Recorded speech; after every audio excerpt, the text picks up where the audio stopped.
Let me tell you something nobody else will. It's not about being good-looking, rich, or even smart. If you want any woman to fall for you, you have to master yourself first. And here's the truth. Most men are failing at this. Forget everything you've been told about dating. It's not about expensive gifts or looking like the guy in the magazine. What really pulls women in is your emotional strength, your ability to stay calm, centered, and unshakable. And believe me, if you don't get this right, no amount of pickup lines or confidence tips will help you. In fact, they'll probably hurt your chances. If you've ever felt ignored, rejected, or overlooked by women, it's because they see something you're missing. You don't control yourself, and that's why they're walking away. But here's the good news. By mastering a few simple Stoic principles, you'll make her want you without even trying. This isn't just another dating tip video. This is the secret strategy to unlock her heart. And it all starts with you. Not her, not what she wants, but you mastering your mind, your emotions, and how you show up in the world. Ready to finally win at this game? Let's dive in. Here is the reality. Most men have been lied to about what makes women attracted to them. Society tells you to chase women, shower them with gifts, compliments, or even worse, act like someone you're not. And then you wonder why she's not interested, why she's ghosting you, or why things just don't work out. Let me be brutally honest. You're doing it all wrong. You've been told that dating is some sort of game where you need to win her attention. But here's the truth.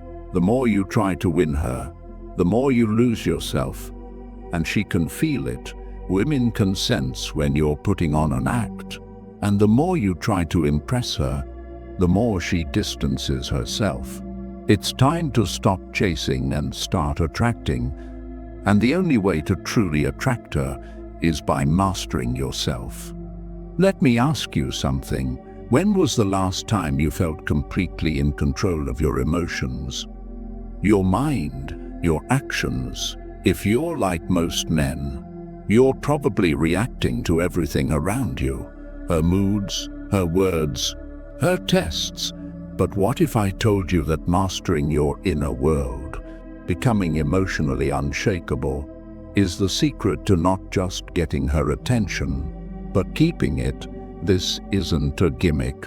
It's a philosophy that's been around for thousands of years. Stoicism. Now you might be wondering, what does an ancient philosophy have to do with dating, right? Everything. Stoicism isn't about suppressing your emotions or becoming a robot. It's about mastering your emotions. When you stop reacting to everything, when you can stay calm and centered no matter what's happening, that's when she starts noticing you.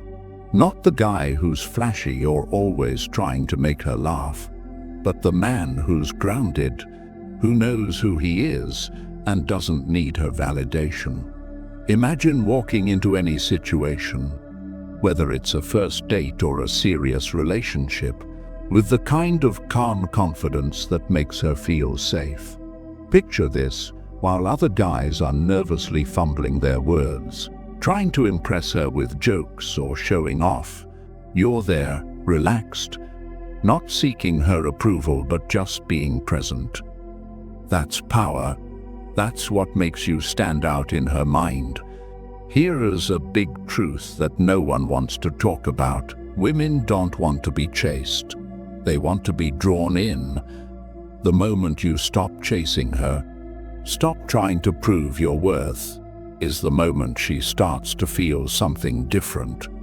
She's intrigued, she's curious, and most importantly, she starts wanting you. Why? Because you're showing her what 99% of other men can't: self-control. Stoicism is the secret weapon you never knew you needed. It's not about manipulation or tactics. It's about becoming the kind of man who naturally attracts, not through what you say or do, but because of who you are. When you master this, everything changes. You'll stop overthinking your next move. Stop trying to impress and start being the man who she chases. And guess what? It's not hard once you understand these Stoic principles and how to apply them to your life. Not only will your dating life change, but everything else will too. Relationships, career, your entire way of seeing the world. It all gets better.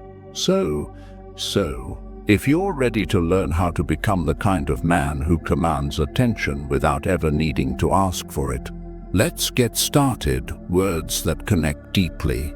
Now that you understand the power of Stoicism, let's talk about one of the most misunderstood aspects of attraction: words. Most guys think they need to come up with clever lines or witty comebacks to get a woman's attention, but I'm telling you right now, that's dead wrong. It's not about being clever or funny. It's about saying the right things at the right time in a way that connects on a deeper level. Let me break it down for you. Women hear compliments all the time. You're beautiful or you're so hot.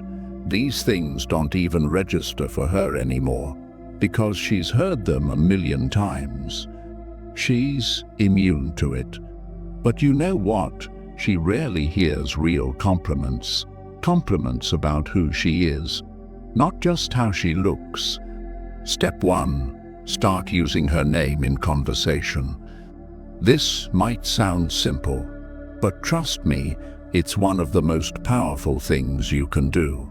When you say her name during a conversation, it triggers something deep in her mind. It makes her feel recognized, unique and important. But don't overdo it. You don't want to throw her name into every sentence. That feels forced. Use it strategically. Drop it in at key moments, like when you're giving her a genuine compliment. It will make her feel like she's the only person in the room. Step 2. Compliment her in ways that no one else does. Most guys will focus on physical appearance because it's easy, but if you want to stand out, compliment her mind, her intelligence, her character. If she tells you a story about something she's passionate about, don't just nod and smile. Show her that you're really listening. Say something like, "I love how passionate you are about this." It's rare to meet someone who thinks so deeply about things. This kind of compliment isn't just flattering, it makes her feel truly seen. And that's what she's looking for. Here's the thing. Women want to feel special, not in the shallow, superficial way. They want to know that you see them for who they are beyond the surface. Most guys fail at this. They're too busy trying to impress with jokes or show off with stories about themselves. But you're different. You're showing her that you see her in a way that others don't. Step 3. Practice gratitude. This is something that gets overlooked, but it's incredibly powerful. Women notice when you appreciate the small things they do. If she does something thoughtful for you, don't just brush it off. Acknowledge it. A simple thank you can go a long way. But don't just say it. Mean it. When you express genuine gratitude, it makes her feel valued. And in a world where most guys take her for granted, that's a game changer. Now let me address something most guys do. Stop over-apologizing. I see this mistake all the time. Guys are constantly apologizing for things they didn't even do wrong, just to avoid conflict or keep the peace. Let me tell you something. Apologizing too much makes you look weak. Women respect men who own their actions, who stand by what they say. So, apologize when it's necessary, but don't apologize for being who you are. Actions grounded in Stoicism. Words are important, but they're only half the equation. Your actions matter even more. You can say all the right things, but if your actions don't match up, it's game over. That's where Stoicism comes in. Stoic philosophy teaches that your actions should be deliberate, grounded and rooted in a calm inner confidence. Let me show you how this works in the real world. Action 1. Master your body language. This might sound basic, but it's where most guys go wrong. Your body is constantly sending signals, whether you realize it or not. When you're fidgeting, shifting your weight, or avoiding eye contact, you're telling her that you're nervous, unsure of yourself, and if you're not confident in yourself, why should she be so? The first step is to calm your body. Stand tall, plant your feet firmly on the ground, and relax your shoulders. You want to exude calm confidence, not tension. Eye contact is another big one.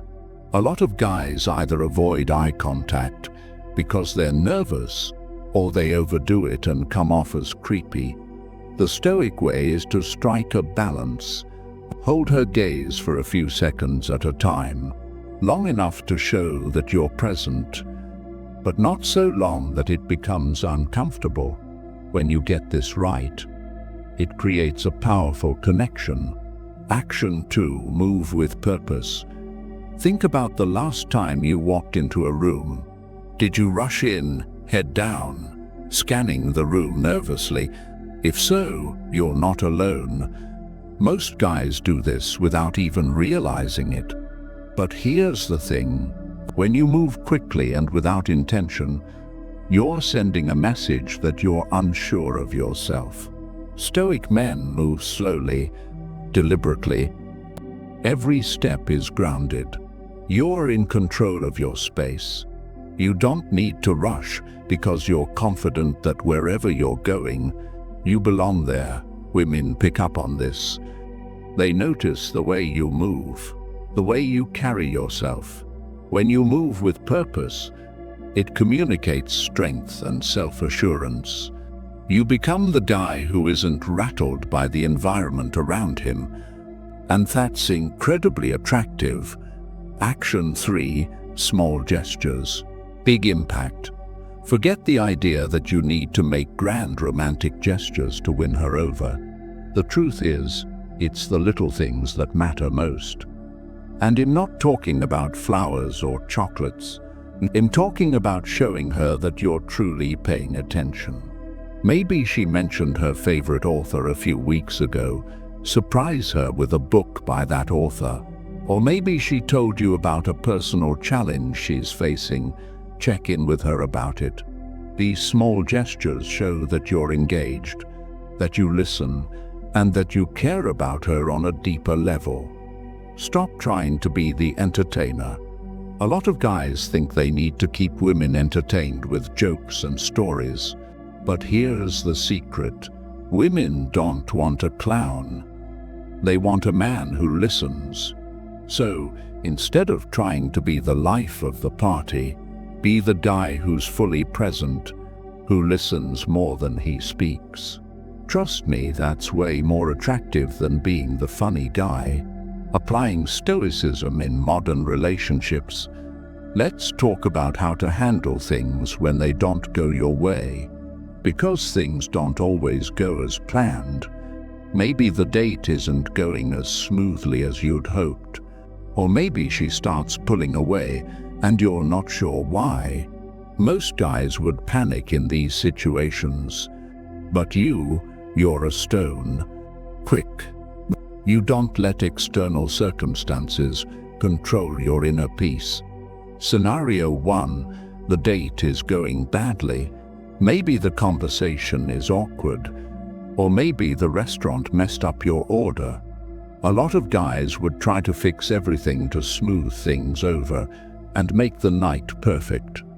But a Stoic man, he doesn't need everything to be perfect. He stays calm, relaxed, and unbothered by the little things. He knows that it's not about the situation, it's about how he handles it. And when she sees that you're not rattled by the small stuff, she'll feel more comfortable and at ease with you.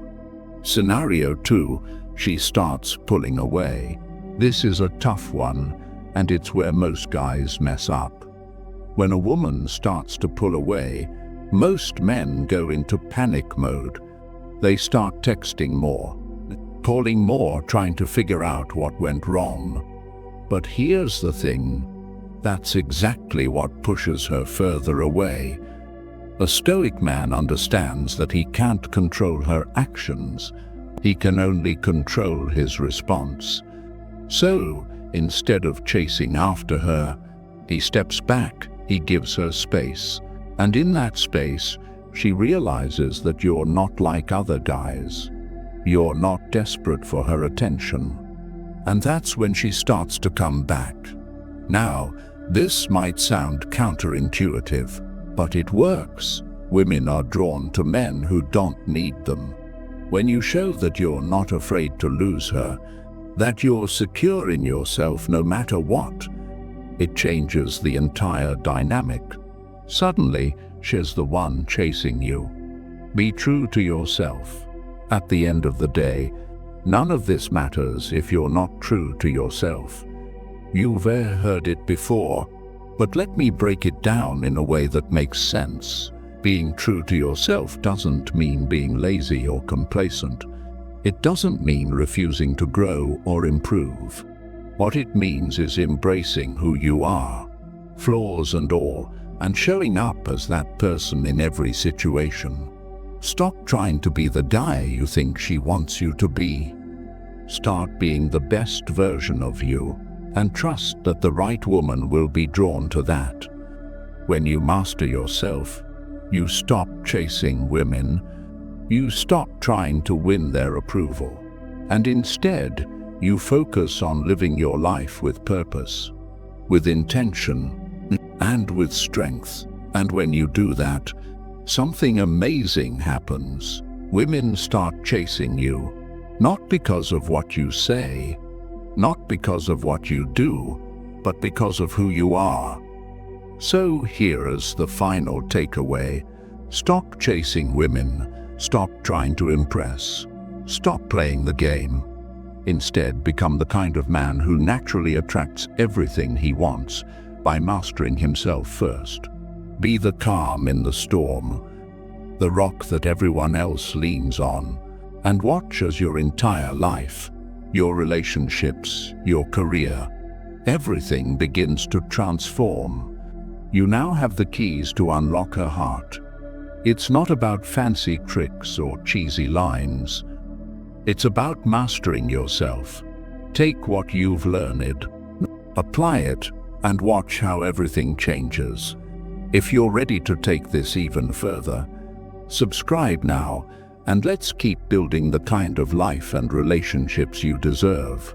Ever wondered what happens when you just disappear from someone's life? I'm not talking about pulling back slightly, I mean completely vanish. No texts, no calls, no contact.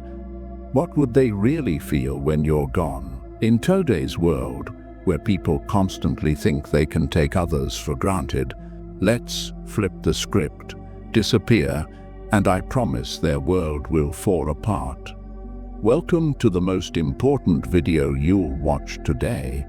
If you've ever been in a relationship or a situation where someone has gotten too comfortable with treating you like an option, this video is for you. We're talking about a powerful concept today, what they truly feel when you simply vanish from their life. We'll go over 9 intense emotional stages that they will go through when you disappear. And let me tell you, by the end of this video, you'll understand why sometimes the most powerful thing you can do is to walk away and never look back. If you're ready to discover your worth, if you're ready to make them miss you like never before, Drop a comment below with the words "I'm done" being an option, because by the end of this, you won't ever be one again.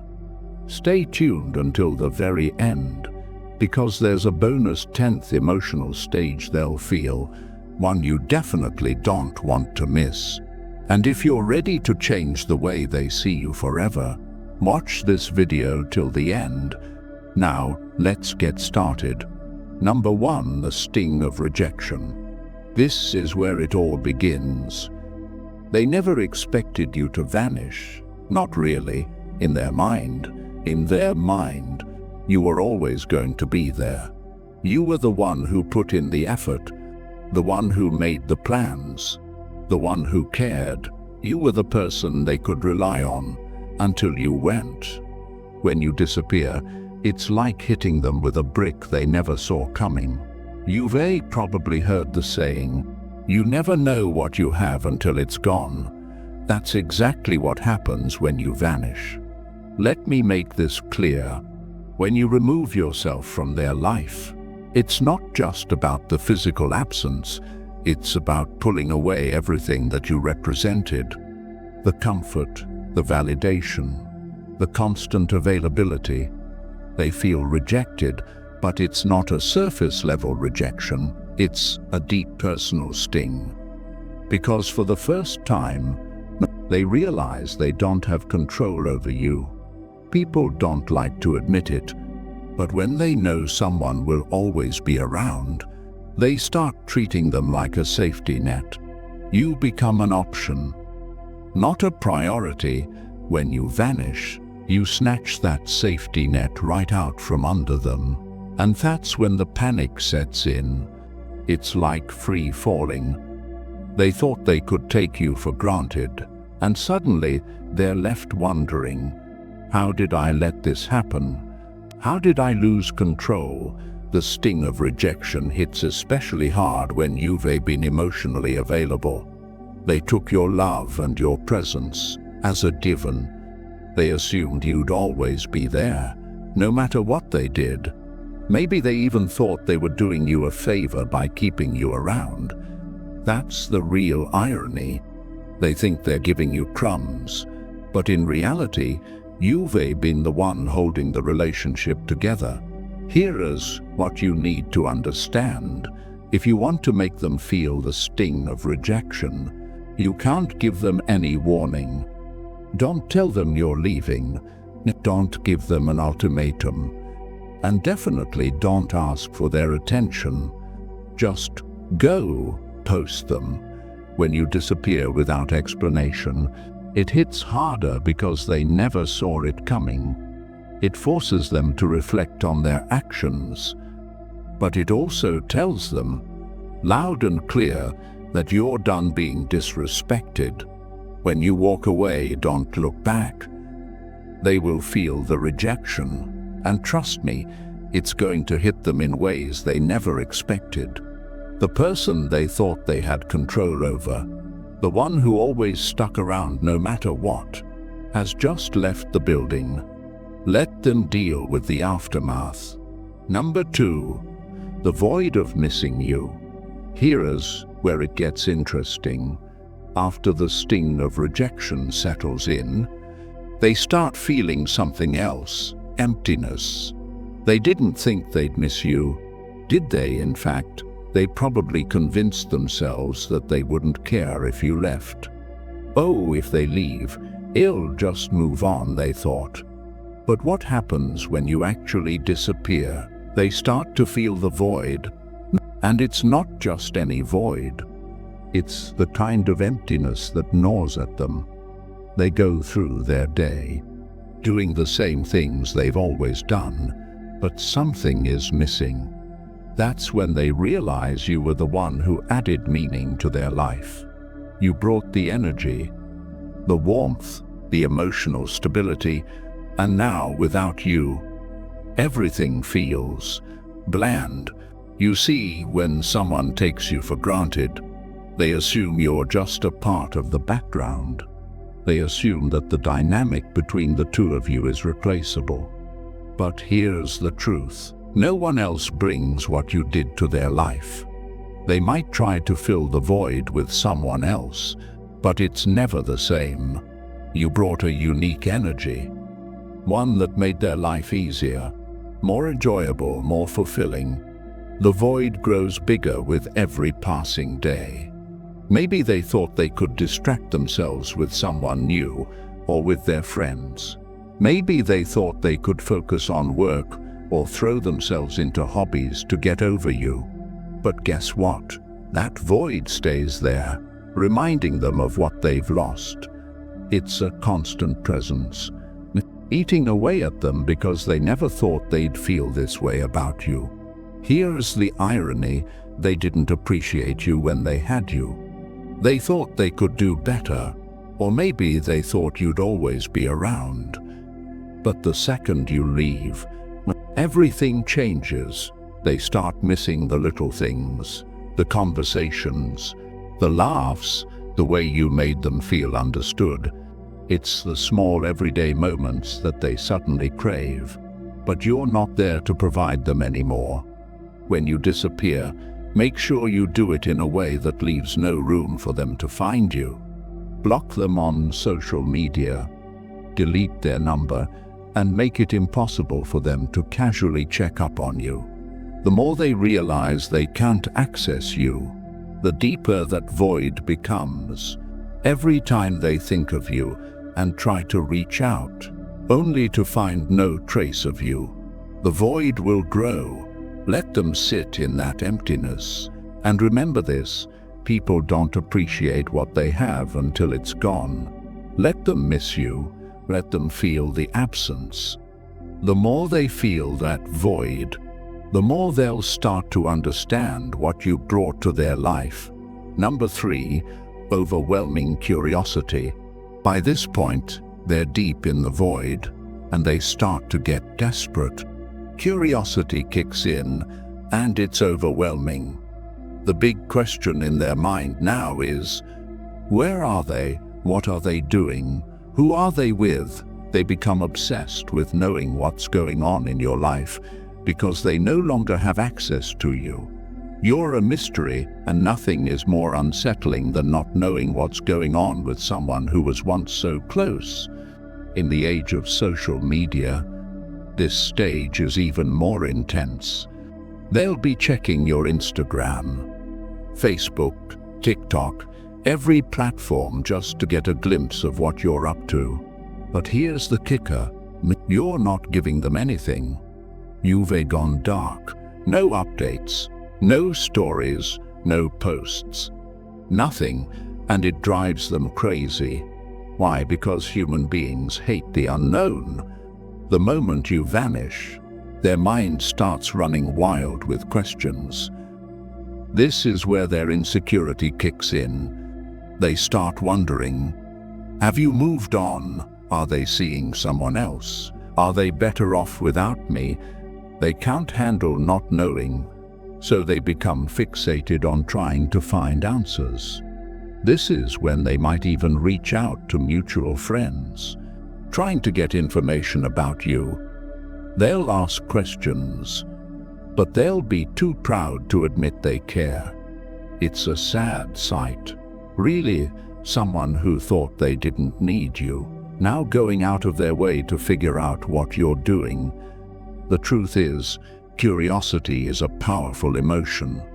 When someone can't get the answers they want, their mind fills in the gaps. They'll start imagining you with someone else, imagining you happier, more fulfilled without them. And that thought eats away at them. Day by day, it turns from curiosity into an obsession. And here's the best part: the less they know, the more they want to know. You become the one thing they can't stop thinking about. To fuel their curiosity, you need to become a ghost. Go completely off the grid. Don't post anything that could give them clues about your life. Let them wonder. Let them stew in their own thoughts, trying to figure out what's happening with you. Every time they pick up their phone to check on you and find nothing, it'll drive them closer to the edge. You hold the power now. and their curiosity is your biggest asset. Don't give them answers, give them silence. Number 4, deep self-reflection. Now we're entering the dangerous territory. For them, that is. This is where the self-reflection kicks in. And it's not pretty. After days or even weeks of wondering where you are and what you're doing, they finally turn inward. They start asking themselves the hard questions. Was I too distant? Was I too cold? Did I push them away? Did I mess this up? The regret starts creeping in, and it's a bitter pill to swallow. Here is the reality people don't like to admit when they've made mistakes. It's human nature, but when you disappear, you force them to confront those mistakes head-on. Without you there to reassure them or smooth things over, they're left to face their own behavior, and it's not a fun experience. They start replaying every interaction in their mind, questioning whether they could have done something differently. They remember the times they ignored your texts, the times they brushed off your feelings, the times they made you feel like you were an afterthought, and it hits them hard because deep down they know they had a good thing going, but they took it for granted. Now they're stuck with their own thoughts, and those thoughts are brutal. This stage is especially powerful because it's internal. They can't blame you anymore. You're not around to argue with or to make excuses for them. The only person they can blame is themselves, and that's a tough pill to swallow. The self-reflection gets deeper as time goes on, and the more they reflect, the more they realize how much they messed up. The guilt builds, and they start wishing they could go back in time and do things differently. But it's too late for that now. During this stage, don't reach out. Don't try to explain why you left or make them see the error of their ways. Let them figure it out on their own. Self-reflection is most powerful when it happens internally. The more time they spend reflecting, the more they'll realize that they were the reason things went wrong. Let them sit with that guilt. It's a valuable lesson they need to learn. Number 5, the urge to pursue you. Now that they've spent enough time in self-reflection, something shifts inside them. They go from questioning themselves to wanting you back. The tables have turned. You were once the one who put in all the effort, who cared, who pursued, but now it's their turn. The urge to pursue you becomes overwhelming. They can't stop thinking about you, can't stop wanting to reach out, can't stop wondering if it's too late to make things right. They'll start sending those "I've been thinking about you" texts. They'll like your old Instagram posts, maybe even comment on something to see if you respond. They might send a late-night message after a few drinks, hoping to rekindle what was lost. Here's the thing, they're chasing you now. They've gone from taking you for granted to desperately wanting you back. And this is where you hold all the power. The urge to pursue you is strong, but you don't need to respond. In fact, you shouldn't. Let them feel the desperation. Let them wonder if you've moved on. The more they pursue, the more they'll realize that they've lost control of the situation. They no longer hold the upper hand, and that drives them crazy. When they start chasing, don't give in. The moment you respond, the power shifts back to them. You've worked too hard to reclaim your worth, and now is not the time to give that away. Let them pursue you, but don't reward their efforts. Silence is your strongest tool here. Let them feel the frustration of wanting something they can no longer have. Number 6, the battle between relief and regret. When you first disappear, they might feel a brief sense of relief. It's that initial feeling of freedom.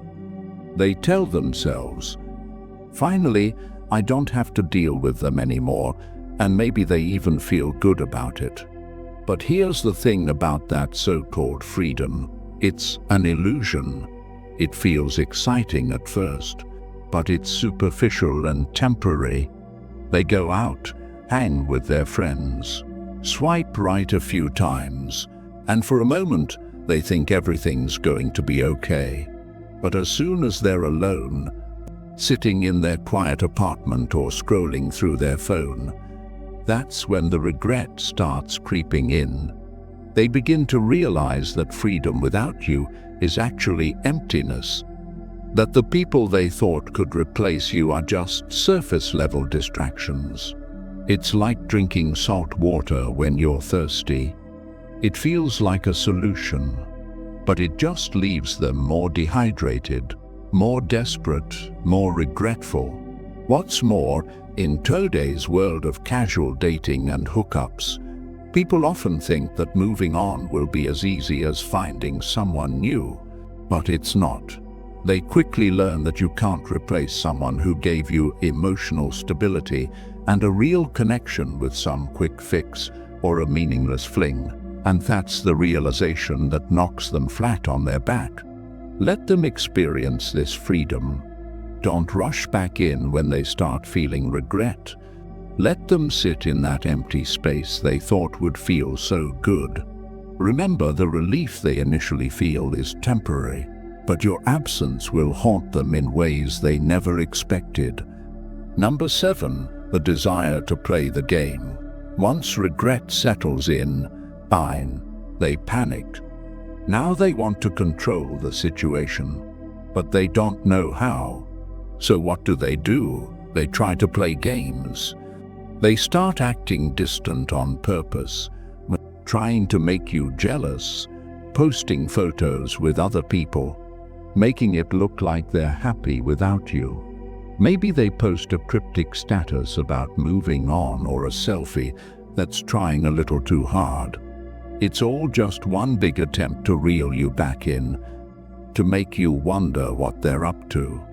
But here's the thing, you're not playing anymore. You've outgrown the games. You've moved beyond that childish behavior, and you don't even notice their petty attempts to provoke a reaction. You see, people think that manipulation through jealousy or playing hard to get will make you chase after them. But what happens when you've stopped chasing? When you've grown tired of the game, they'll throw everything at you: subtle digs, passive-aggressive comments, exaggerated posts on social media, but none of it works because you're not giving them the attention they crave. You're not engaging in their childish tactics.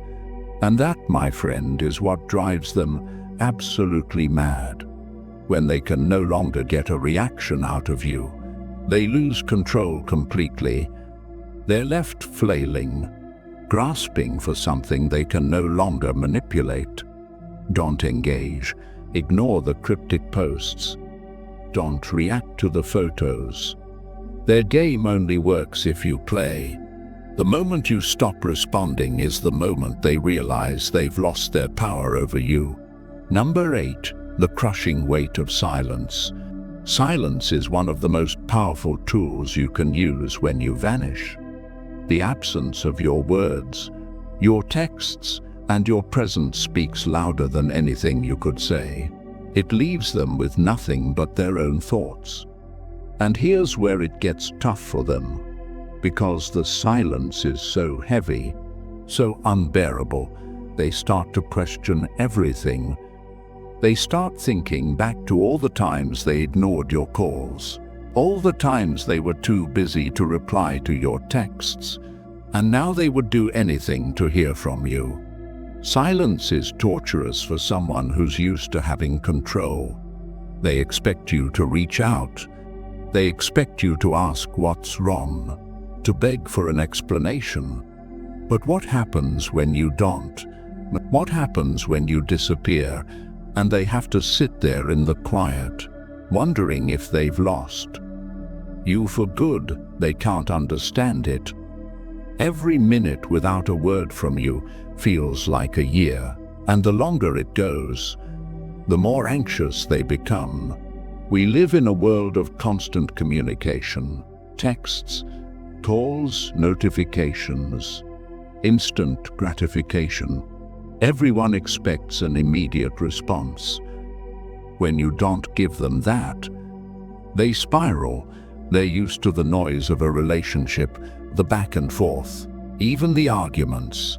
But silence is deafening. Let your silence be your power. Don't break it. Don't explain yourself. Let them feel the weight of their own actions through the absence of your words. They'll soon realize that losing access to you is far worse than any argument you could have had. Number 9, the fear that brings them crawling back. Now, here is where it all comes crashing down. Fear. This is the part they never thought would happen, the part where they're actually scared of losing you. For a long time they were comfortable. They thought you'd always be there. They took your presence for granted, thinking you were the one who'd stick around no matter what. But now you're gone, and they're terrified. The fear hits them harder than anything else. They start to think, what if I lost them for good? What if they've moved on to someone else? The idea of you being with someone new consumes their mind. They'll picture you laughing with someone else, making memories with someone else, and the thought of it makes them sick to their stomach. They're no longer worried about their pride, their ego, or playing it cool. Now all they can think about is getting you back. This fear drives them to do things they swore they'd never do. They'll reach out, they'll apologize, they'll beg. Maybe they send long messages explaining how they didn't appreciate you before, but now they realize how much you meant. Maybe they show up at your door unannounced, hoping for a second chance. Whatever they do, it's motivated by one thing: the overwhelming fear that they've lost you forever. But here's the truth. By the time they feel that fear, you're already gone. You've moved on. You've found your strength, your independence, and you don't need them anymore. Their fear is real, but it's too late. When they come crawling back, don't give them a second chance just because they're afraid. Let them face the consequences of their actions. You've already moved on, and they need to learn that you're not an option to be taken for granted. If you've made it this far, congratulations, you're already ahead of 99% of people out there, and you have proved to be a true Stoic, someone who seeks depth in wisdom and understanding. For listening till this far in the video, here is a bonus just for you. Number 10, the realization of emotional independence. This is where everything comes full circle. The realization of your own emotional independence. When you disappear, you're not just walking away from them, you're walking towards your own freedom, your own emotional clarity, your own peace. You see, in many relationships, we get so caught up in making the other person happy, improving our worth, that we forget about our own needs. We forget that we have the power to choose, to walk away, to demand better for ourselves. But once you've vanished, once you've reclaimed your space, you start to see things clearly. You no longer need their validation. You no longer care what they think, how they feel, or what they want. You've realized that your happiness isn't tied to them, and that's the most powerful thing you can experience. This is your emotional independence. And here's the best part, they feel it too. They realize that you're not the same person they once knew. You're stronger now, wiser, more confident, They can sense that you've outgrown them, that you no longer need them to feel complete. This is where the tables have turned for good. They're stuck in the same old patterns, but you've evolved. You've broken free from the cycle of validation, and now their opinion means nothing. Own your emotional independence. Don't go back to the old ways. Don't give them the satisfaction of thinking they still have control over your happiness. You've moved beyond that, and that's your biggest win. So, what's the lesson here? Stop giving people the chance to take you for granted. Stop being the person who's always there, no matter how badly they treat you. The moment you walk away, the moment you vanish, everything changes. You hold the power now. They'll feel it, they'll regret it, and they'll realize they've lost something irreplaceable. If you're ready to reclaim your power and stop being an option, comment below with the words "I'm done being an option," because you're about to step into the most powerful version of yourself. If this video hit home for you, if you felt a shift in your mindset, consider joining the channel memberships. It helps us keep creating quality content like this and makes it accessible to as many people as possible. And if membership isn't for you, hit that subscribe button.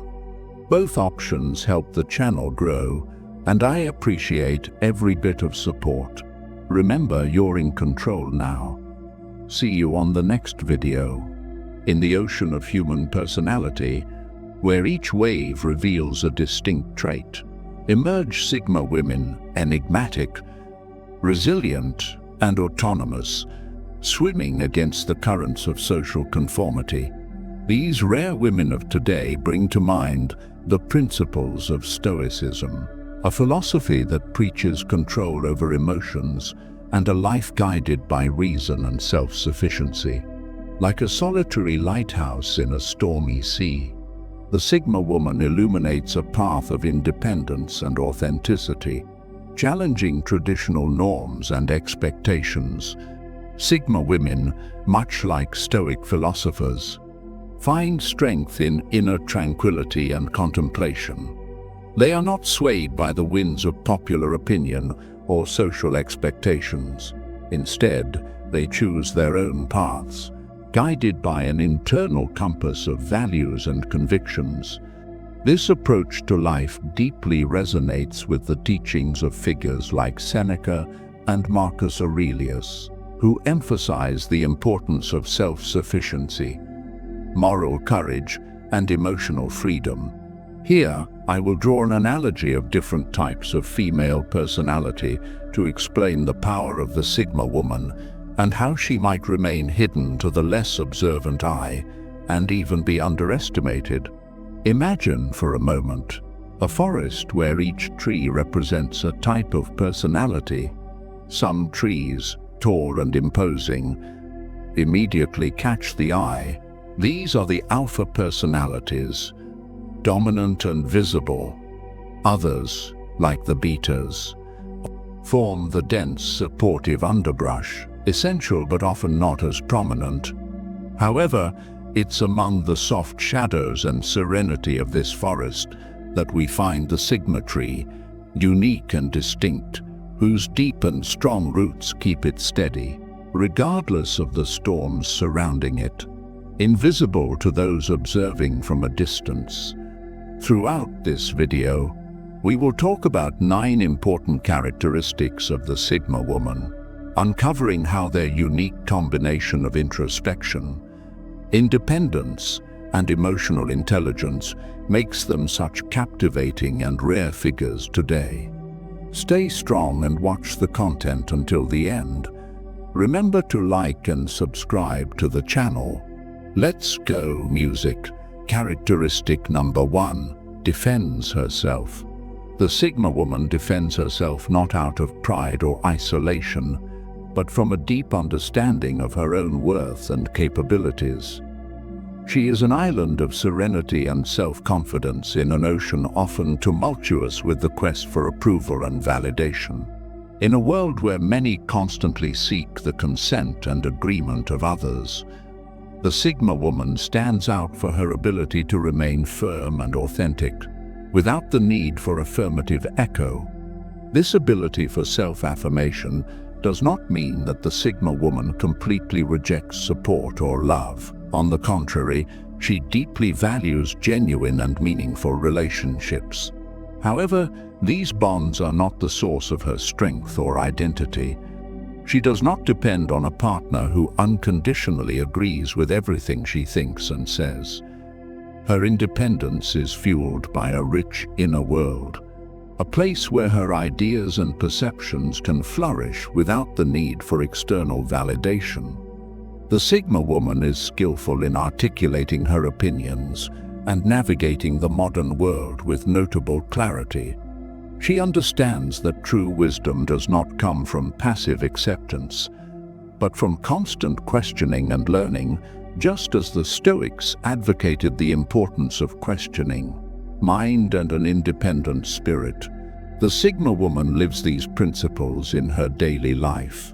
She approaches challenges and conflicts with a mix of emotional intelligence and rationality in situations that require defense or confrontation. She can assert herself eloquently and firmly, while always maintaining respect for others. This balanced approach allows her to navigate complexities and tensions without losing focus on her goals and values. Number 2, speaks directly. Unlike many who may resort to indirect or veiled suggestions to communicate their needs or opinions, the Sigma woman opts for refreshing frankness. She understands that speaking directly is not just a matter of communication efficiency, but also respect for the time and intelligence of others. Her communication is not marked by aggression, but by balanced assertiveness, an ability to express her ideas and desires confidently, without disregarding the feelings of others. This direct approach is accompanied by notable emotional maturity and self-awareness. The Sigma woman knows that words have power and chooses hers carefully, always aligning her speech with her beliefs and values. Her honesty is not just an expression of her internal convictions, but also a way of establishing clear and healthy boundaries in her relationships. She does not use her frankness as a weapon, but as a means to build relationships based on trust and authenticity. Number 3, adapts easily. The Sigma woman realizes that change is an inevitable constant, whether in personal, professional, or social spheres. She views new situations and challenges not as obstacles, but as opportunities to learn, evolve, and expand her horizons. Her approach to change is marked by innate curiosity and a willingness to explore the unknown. She does not cling rigidly to old ideas or methods. Instead, she is always open to new perspectives and possibilities. This ability to adapt easily does not imply a loss of essence or values. On the contrary, the Sigma woman uses her strong sense of identity as the foundation upon which she builds her flexibility. She understands that adapting does not mean conforming or losing her authenticity, but rather integrating new experiences and knowledge in a way that enriches her character and worldview. In the professional context, the Sigma woman's adaptability makes her a valuable asset. She is capable of navigating changes in the market, technology, or organizational dynamics efficiently, bringing innovative ideas and creative solutions. In her personal life, this adaptability allows her to handle life's vicissitudes with resilience and balance, maintaining serenity even in the face of unexpected twists. Moreover, the Sigma woman's adaptability is often accompanied by a remarkable ability to improvise. She can think and act quickly, adjusting to new circumstances with an almost instinctive skill. This spontaneity is not just a matter of luck or innate talent. It is the result of an open mind, a continuous learning attitude, and deep trust in her ability to face the unknown. Number 4, natural leader. The Sigma woman possesses the gift of leadership, emanating from a source of self-confidence and authenticity, and not from the need to dominate or belittle others. She stands out not by seeking the spotlight, but by her innate ability to influence and inspire those around her. This leadership is grounded in her strong individuality and her ability to remain true to her principles and values. Unlike leaders who rely on authority and power to impose their ideas, the Sigma woman leads with empathy, understanding, and a genuine willingness to listen. She recognizes the value of each individual, encouraging them to bring their own perspectives and skills to the table. Her approach is collaborative, seeking solutions where everyone feels valued and part of the process. The Sigma woman's leadership is also marked by her ability to make difficult decisions calmly and thoughtfully. She does not rush under pressure, but carefully assesses situations, considering all variables before acting. Her decision is often the result of deep analysis and strategic vision, making her an effective and respected leader. Number 5, mysterious. In a world where constant exposure and disclosure on social media have become the norm, the Sigma woman chooses a different path. She understands the value of silence and discretion, knowing that some experiences, thoughts, and feelings gain more strength when kept private. This sense of mystery is not just a protection for her personal life, but also a way to maintain control over her narrative and how she is perceived by others. This characteristic of the Sigma woman generates a natural magnetism. People are drawn to her, intrigued by her serene demeanor and the calm confidence she exudes. She does not reveal her secrets easily, which leaves people wanting to know more, seeking to understand what lies behind her thoughtful gaze or enigmatic smile. However, the Sigma woman's mysteriousness does not mean that she is inaccessible or distant. She is capable of forming deep and meaningful connections, but does so on her own terms. She carefully selects whom she opens her heart to, choosing to share her life with those who respect her space and need for privacy. The Sigma woman uses her mysteriousness as a way to preserve her individuality and autonomy. She does not feel compelled to follow societal expectations of constant transparency. Instead, she moves through life with silent elegance, confident in her ability to choose when and with whom to share aspects of her life. Number 6, dislikes gossip. Instead of engaging in trivial conversations revolving around judgment and intrigue about others' lives, the Sigma woman seeks conversations that stimulate thought, are constructive, and promote a deeper understanding of both herself and others. She values depth and substance in interactions, opting for dialogues that offer new perspectives, knowledge, and personal growth. This approach of the Sigma woman to communication reflects her maturity and awareness that words have power. She understands that gossip not only harms others, but also diminishes the one who engages in it, corroding trust and mutual respect. Therefore, she distances herself from environments where gossip is prevalent, preferring to surround herself with people who share her appreciation for more meaningful and respectful conversations. Additionally, the Sigma woman recognizes that gossip often stems from insecurity and the need for validation.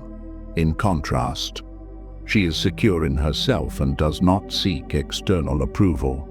Her confidence and self-esteem come from within, not depending on others' opinions to feel valued or accepted.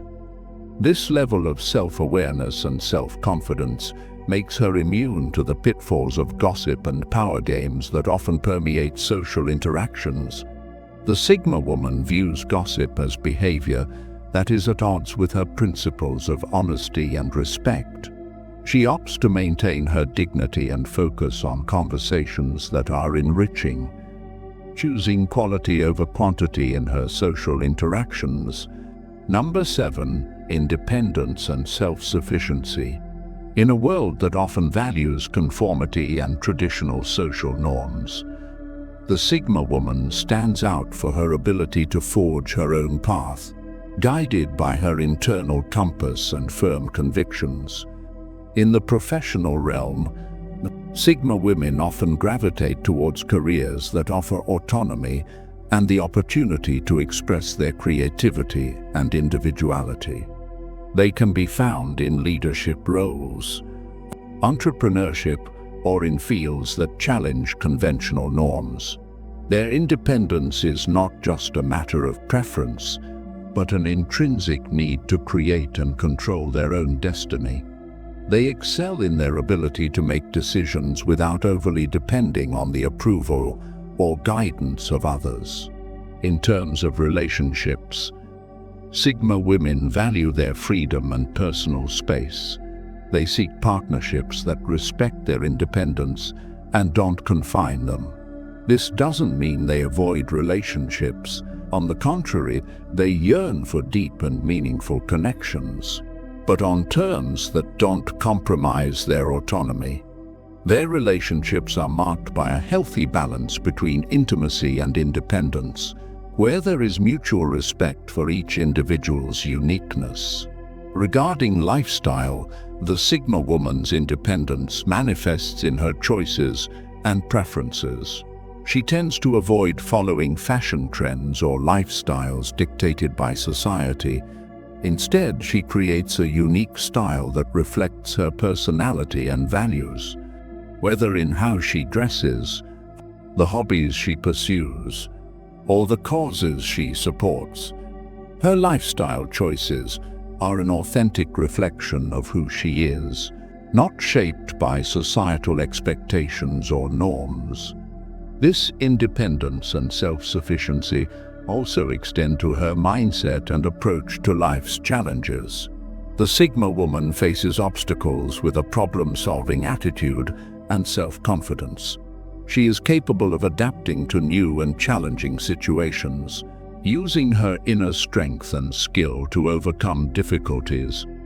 Her self-sufficiency is a source of strength, not just for herself, but also as inspiration for others. Number 8, non-judgmental. Instead of making hasty or emotion-based judgments, Sigma women adopt a more logical and reflective approach towards people's behavior. They understand that someone's actions and decisions are shaped by a myriad of factors, many of which are hidden from view. This understanding leads to deeper tolerance and empathy, allowing her to see beyond appearances and understand the underlying motivations of people. This non-judgmental approach is a reflection of her own journey as someone who follows an independent and often unconventional path. Sigma women recognize the importance of individual freedom and authenticity. She knows everyone faces their own battles and should be free to choose how to deal with them. This respect for individual journeys is a central pillar of Stoic philosophy, emphasizing the importance of focusing on one's progress and development rather than getting lost in judgments about others. By refraining from judging others, Sigma women create a space for more authentic and open relationships. She becomes someone people feel comfortable sharing their stories and vulnerabilities with, knowing they won't be judged or misunderstood. This environment of mutual acceptance and understanding not only enriches her interpersonal relationships, but also strengthens her ability to learn from others' experiences and perspectives. This disposition to not judge also protects her from falling into emotional traps, such as envy or resentment. By focusing on her journey and accepting that everyone has their path and pace, the Sigma woman maintains emotional balance and mental clarity, essential for her peace and personal success. Number 9. Strong in the face of life's difficulties. For the Sigma woman, adversities are not seen as insurmountable obstacles, but as opportunities for growth and self-improvement. She understands that life is woven with moments of joy and pain, and true strength is not found in the absence of challenges, but in the ability to face them with courage and equanimity. This perception aligns with Stoic teachings, which emphasize the importance of maintaining tranquility and rationality even in the face of adverse circumstances. However, this strength and independence can sometimes be misunderstood by those who don't comprehend the intrinsic nature of a Sigma woman. Her ability to maintain calm and composure in difficult situations may be seen as emotional detachment or coldness. In reality, this stance is a manifestation of her ability to maintain control over her emotions and reactions, preventing them from dominating her. Sigma women use adversities as a training ground to strengthen their character and hone their life skills. They know that tough times are transient and that the attitude with which they are faced can define their life's trajectory. Embracing difficulties with a Stoic perspective, they learn to value the lessons each experience brings, cultivating wisdom that aids them in future situations. This approach is not just about survival, but a conscious strategy to live a full and meaningful life. Sigma women seek to extract the most from each experience, turning potential negatives into positives. They do not flee from life storms. Instead, they learn to navigate through them with skill and determination. In summary, the strength of Sigma women in the face of life's difficulties is a reflection of their deep understanding of human nature and life. They embrace the principles of Stoicism, using them as a compass to guide their actions and decisions. This approach gives them unparalleled strength, allowing them to emerge from challenging situations not just intact, but often wiser and strengthened. I hope you enjoyed the video, and since you've made it to the end, share your thoughts and write armored wisdom in the comments. If you're new to the channel, please subscribe. See you soon. Have you ever felt the overwhelming burden of emotional attachment, feeling trapped in a cycle of attachment that seems impossible to break free from? It's a common struggle that can leave you feeling powerless and stuck. But here's the silver lining. Change is not only possible but well within your reach. Drawing wisdom from ancient Stoic philosophers like Marcus Aurelius and Seneca, we will uncover the key to mastering the art of detachment and breaking free from the emotional chains that bind us. In this transformative video, we will explore the profound principles of Stoicism to guide you on a journey towards emotional freedom. By applying these timeless teachings, you will discover practical and healthy strategies to detach from someone or something that weighs heavily on your mind. Say goodbye to the mental shackles of attachment and embrace a newfound sense of clarity and focus on what truly matters in your life. If you believe in the power of personal growth and are ready to break free from the chains of emotional attachment, then this video is for you. Let's begin. 1. The power of detachment. Why is detachment important? Think about it. When we cling too tightly to people or situations, they begin to control us. It's like giving someone else the remote to your feelings, letting them flit through the channels at will. Their influence can dictate your happiness, your sadness, and in extreme cases, can drive people to make irreversible decisions. Detaching doesn't mean you stop caring. It means you're assigning the proper weight to things outside your control.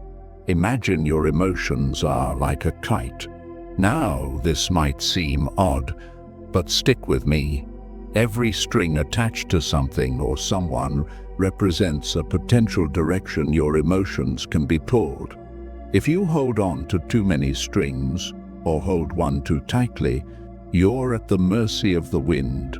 Stoicism teaches us to loosen our grip, to understand that while we can't control the wind, we can decide which strings to hold. This doesn't make you cold or indifferent. It makes you grounded and resilient. Let's get a bit more practical. Start by identifying what or who you're overly attached to. Next, ask yourself, why are you seeking validation? Afraid of loneliness, or something else? Understanding the root of your attachment is the first step in loosening its grip. Now, engage in activities that fill you with a sense of purpose and satisfaction. Anchor you down. Detachment, in its essence, sets you free. 2. Understanding attachment. You need to realize that when you're attached to something, you are operating from your ego. Let's strip things back to basics. We are creatures of love at our core. Think about a newborn baby radiating joy, untouched by the complexities of ego. Yet, as we age, our ego takes the driver's seat, cluttering our lives with attachments. These attachments, whether to people or ideals, cloud our judgment and distract us from our essence, which is love. Remember this: attachment is the game of the ego, the very antithesis of love and self-contentment. If we step back and view our desires and connections through this lens, we begin to see the unnecessary weight they add to our lives. Now, envision a life lived from a place of love, not ego. Imagine the freedom of not clinging desperately to outcomes, people, or statuses. Living from love allows you to trust in abundance, to genuinely believe that what's meant for you will find its way. This isn't about wishful thinking. It's about a deep-seated belief in your personal value and capabilities. It empowers you to let go, to recognize that attachments are merely anchors limiting the vast ocean you're meant to explore. So how do we start to untangle ourselves from these anchors? Begin by acknowledging the attachment. See it for what it is, a product of your ego seeking security and validation. Next, shift your perspective. Understand that your worth isn't tied to this attachment. Your essence, your core, is enough. This understanding doesn't occur overnight. It's a deliberate practice, a conscious choice to prioritize your inner peace over external validation. Finally, embrace the concept of abundance. When you let go of the fear of loss, the universe has a way of rewarding you with more than what was let go. Detachment doesn't mean you care less. It means you understand better. It means staying true to your essence, letting love guide you rather than fear. The journey towards detachment is transformative. It's about shedding layers of the ego to uncover the resilient, love-filled soul beneath. It's about moving forward with lightness, free from the burdens of attachment, ready to welcome new blessings with open arms and a steadfast heart. 3. The illusion of the ego. Sometimes our ego makes us believe that we're not good enough, or that another person's grass is greener, leading us into a trap where we emotionally cling to others for validation. This misconception often leads us to idolize individuals, placing them on a pedestal as if they possess something unattainable. Yet when stripped down to our essence, in life's critical moments, We realize no one holds a special ticket. We're all equally vulnerable, equally human. It's crucial then to confront this illusion head-on, to see it for the mirage it is, and not let it distort our perception of ourselves or others. Let's talk self-confidence and inner healing for a second. It's okay to remind yourself that you're amazing, special, and unique. It's a healthy practice for building self-esteem and nurturing your inner child. However, embracing this mindset doesn't mean viewing others as less than or separating yourself from the collective human experience. Instead, it's about recognizing that while we each have our unique paths, no single path is inherently superior to another. Our stories are interwoven threads in the larger tapestry of life, each as significant as the next. Now, onto the subject of detachment, particularly in relationships. It's easy to fall into the lack mindset, fearing the loss of someone unique and irreplaceable. This thought pattern is a direct offspring of our ego, whispering lies of scarcity and limitation. In truth, enforcing emotional detachment is not about denying feelings or becoming indifferent, but about embracing the abundance of the universe and our capacity for love. It's acknowledging that while someone can be special to us, our completeness doesn't rely on their presence. This realization liberates us from fear-based attachment, empowering us to love freely without clinging desperately. Finally, resonating with the Stoic philosophy, it's invaluable to practice seeing every individual, including ourselves, through a lens of equality. Everyone we meet, everyone we might lose, plays their role in our journey, just as we play in theirs. But no role is indispensable. By internalizing this, we cultivate a profound emotional strength that prepares us to face life's uncertainties with grace.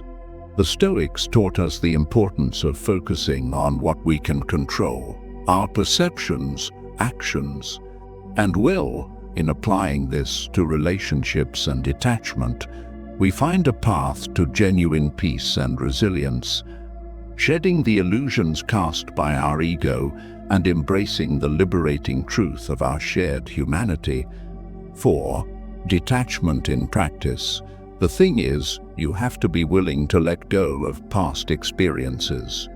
You have to be willing to let go of past relationships. Right? It's like holding on to a rope so tight that your hands start to hurt. But you're scared to let go because you don't know what will happen if you do. Let me tell you, letting go doesn't mean you fall. Sometimes it means you can finally stretch your hands, reach out and grab something even better.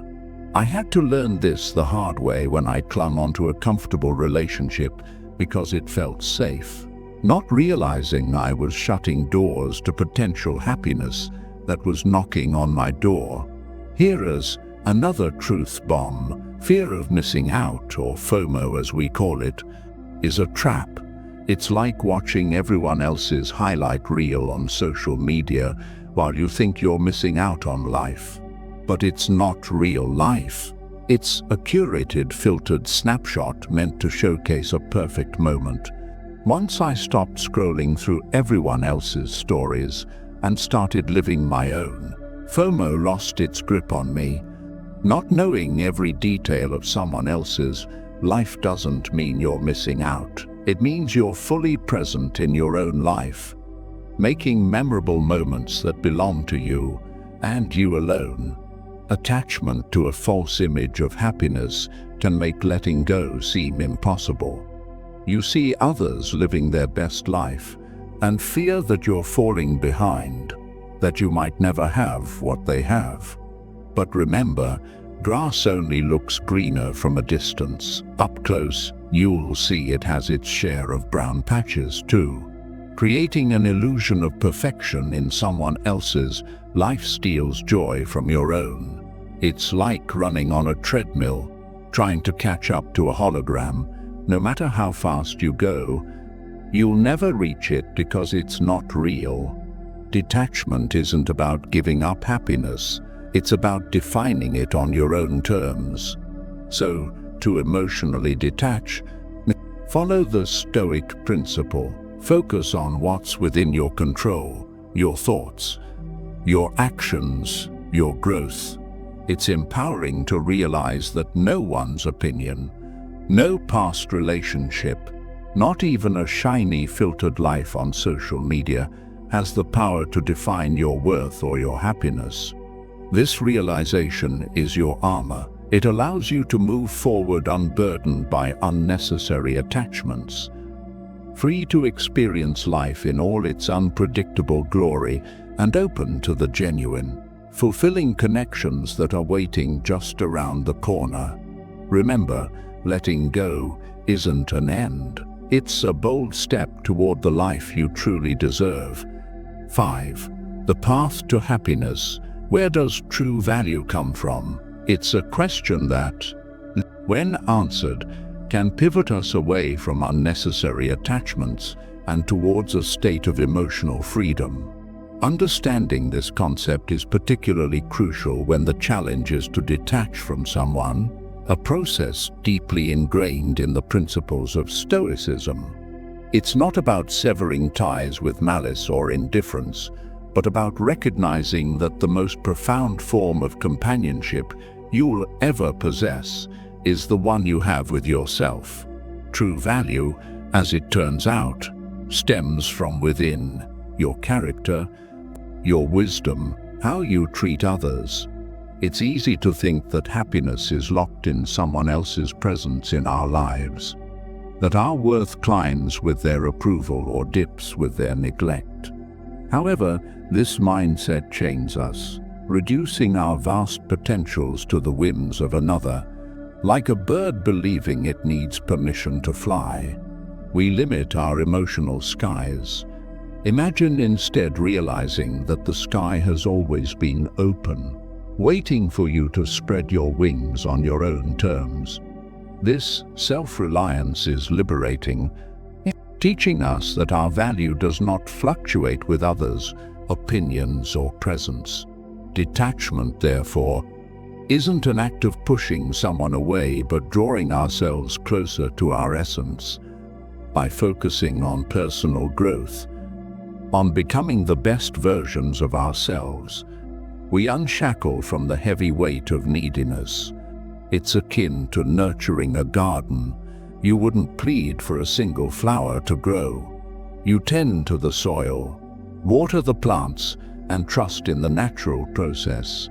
In focusing on self-improvement, we cultivate a garden that blooms regardless of who chooses to walk through it or admire its beauty. This nurturing becomes a source of happiness that's independent, resilient, and profoundly rewarding. So, how do we tread this path of emotional detachment? It starts with the understanding that you are complete with or without someone's affirmation. Your journey is about discovering the expanses of your own sky, learning to love the freedom that comes from flying solo when necessary. Embrace Stoicism's wisdom. Focus on what's within your control, your thoughts, your actions, your growth. This doesn't mean closing your heart or turning a blind eye to love and connection. It means securing your emotional anchor in the steady ground of your being. Remember, your self-worth isn't a puzzle missing someone else's piece. It's a masterpiece in progress, complete as is, yet open to adding more beauty from the world around it. All right, thank you for tuning in, and I hope this brought some insights into your day. If this resonated with you or sparked a thought, hit that like button. And if not, that's okay too. Your perspective is always valued here. And for those eager to dive deeper into the journey of personal growth, we've got a special bonus for you. an exclusive free gift exploring 3 Stoic rules for a fulfilling life. Check out the link in the description to claim yours. Finally, do you have thoughts on emotional detachment or insights from your own experiences? We'd love to hear from you in the comments.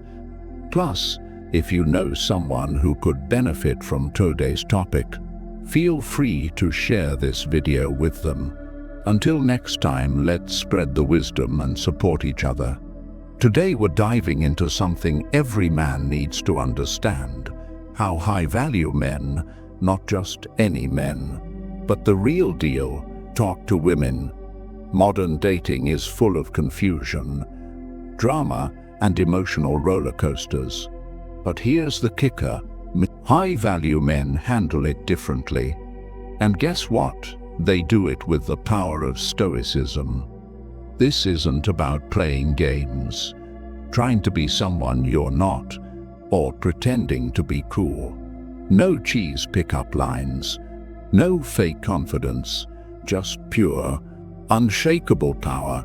I'm going to give you 10 critical ways to talk to women like a high-value man and master conversations by controlling your emotions. By the end of this, you won't just be a guy who women are interested in, you'll be the guy they're chasing. Modern dating is broken, but we're here to fix that. Stick around, and I promise you'll leave with practical strategies that change the game for you. Let's get started. Number 1. Calm confidence in conversations. Let's start with the foundation of being a high-value man: calm confidence. If you're reacting emotionally to every little thing a woman says or does, you've already lost.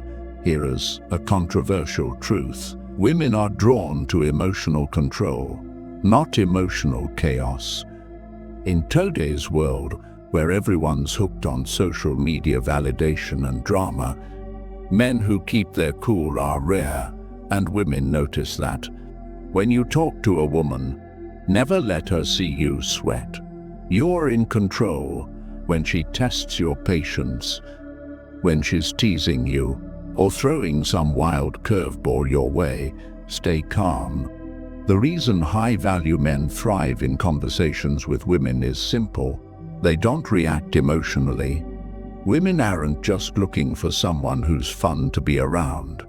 They're wired to look for a man who can handle pressure. When you maintain your composure, especially in awkward or high-tension situations, you're telling her, "I'm not like everyone else. I'm solid." Imagine a moment when you're out with her and the conversation takes a weird turn. Maybe she makes a comment that could throw most men off. If you stay centered, smile, and respond calmly, you've already shown her more value than any flashy outfit or impressive job ever could.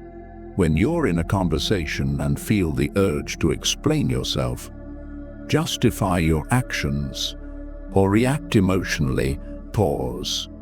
Breathe. Let your response come from a place of calm control, and watch how your words carry more weight. Number 2. Speaking with purpose. Here is where most men fail. They talk way too much. High-value men don't speak just to fill the silence. When they talk to women, every word has a purpose. They don't ramble. They don't flood the conversation with meaningless chatter.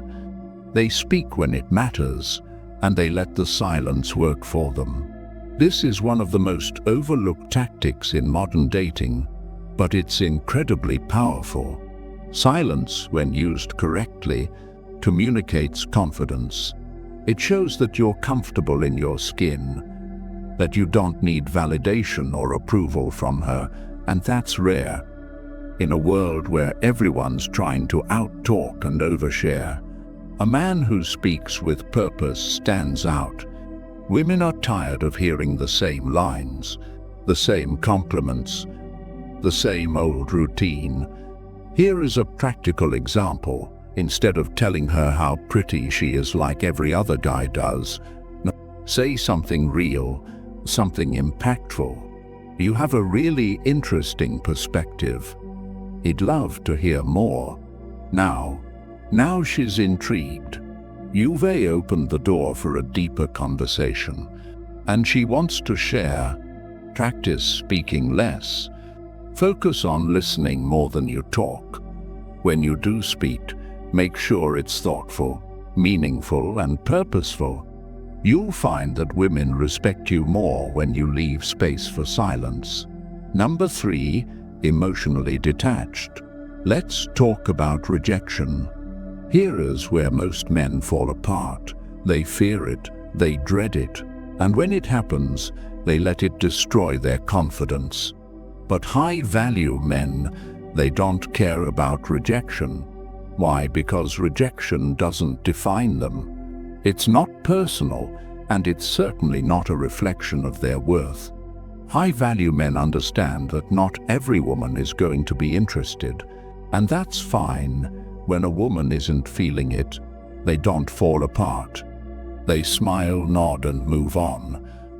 Think about it. Why let one interaction determine your value? The truth is, women are more attracted to men who are unfazed by rejection because it shows emotional strength. When you're unaffected, you communicate that your confidence comes from within, not from external validation.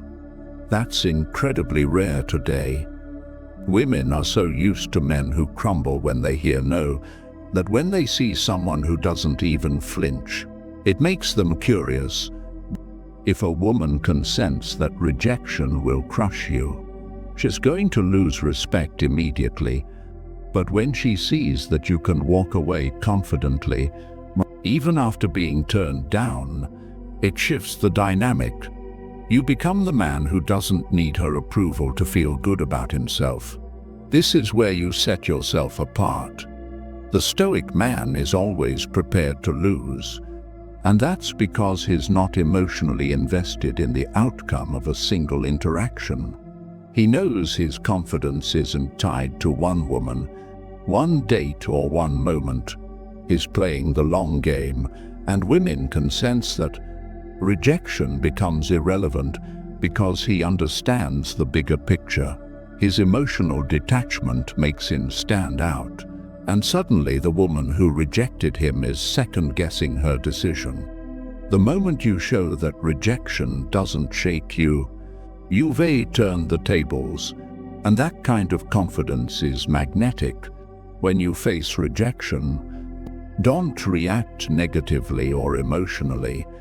Instead, smile, thank her for her time, and walk away with your head held high. This isn't just about being polite. It's about sending a clear message. You're not easily affected. You're someone who doesn't place your self-worth in someone else's hands, and that's powerful. Musical. Number 4, maintaining composure in any situation. How many times have you been in a heated moment, maybe during a date or a disagreement, and felt the urge to explode emotionally? Most men lose their cool. They let the situation control them, and in doing so, they lose control over how they're perceived. But here's what you need to know. Composure is power in today's drama-filled dating world. The man who keeps his cool wins every time. Women are constantly testing men, pushing their emotional buttons to see how they'll react. The moment you get defensive, the moment you start losing your cool, you lose respect. High-value men stay cool no matter what. Even when the conversation gets tense, they don't break if she's challenging you. Stay calm if she's testing you. Don't flinch. You're in control. Women are attracted to men who can handle themselves under pressure.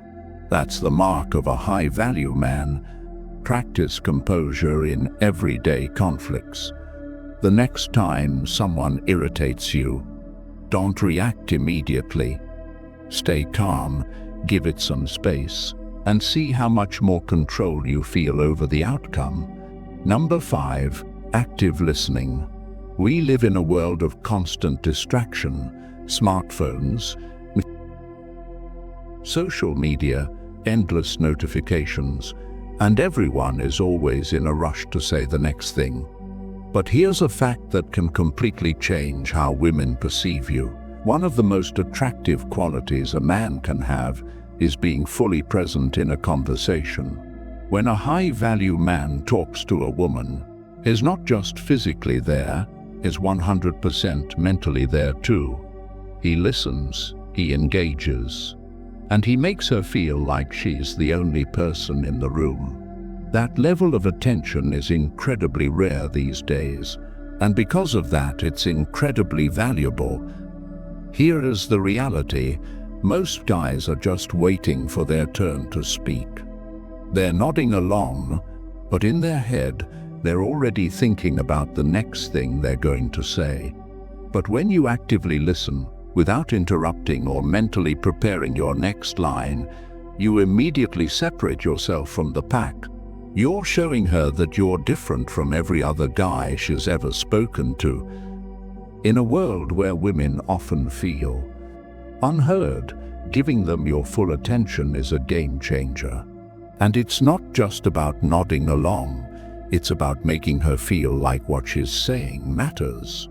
Maintaining eye contact, giving thoughtful responses, and even asking follow-up questions that show you're paying attention tells her you're invested in what she's saying. That level of engagement makes her feel valued and appreciated, and that's where the connection really starts to happen. Practice active listening by maintaining eye contact and responding thoughtfully. Put your phone away, resist the urge to check it, and don't let your mind drift off to what you're going to say next. Just be present. You'll notice how much more engaged she becomes when she feels you're genuinely interested in what she has to say, and it sets the stage for a deeper, more meaningful connection. Number 6. Stoic body language. Body language speaks louder than words. In fact, most communication is non-verbal. Before you even open your mouth, your body is already sending a message. And here's the kicker: most men are completely unaware of how much they communicate without speaking. The way you stand, the way you move, the way you maintain or avoid eye contact, these all send signals, and women pick up on them instantly. High-value men command attention not just through what they say, but how they carry themselves. Are you standing tall? Or are you slouching? Are your movements deliberate and controlled? Or are you fidgeting? Is your eye contact confident and unwavering?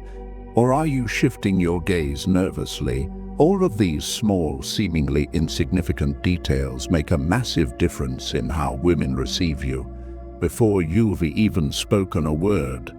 Now picture this: you walk into a room. You're not saying a thing, but because of the way you carry yourself, people take notice. This is the power of body language. High-value men know that their presence alone can speak volumes. They don't need to fidget. They don't slump their shoulders. And they certainly don't avoid eye contact. Instead, they stand tall, move with intention, and maintain steady, confident eye contact. It's like you're telling the world, I'm in control and I'm not easily shaken.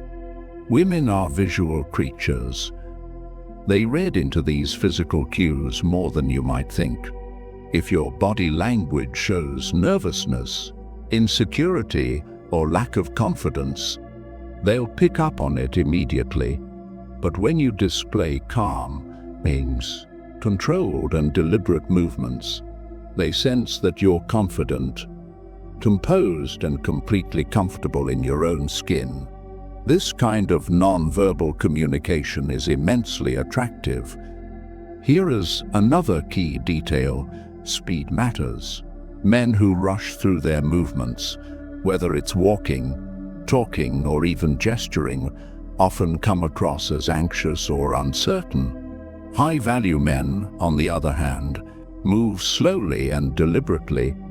Their actions are measured and purposeful.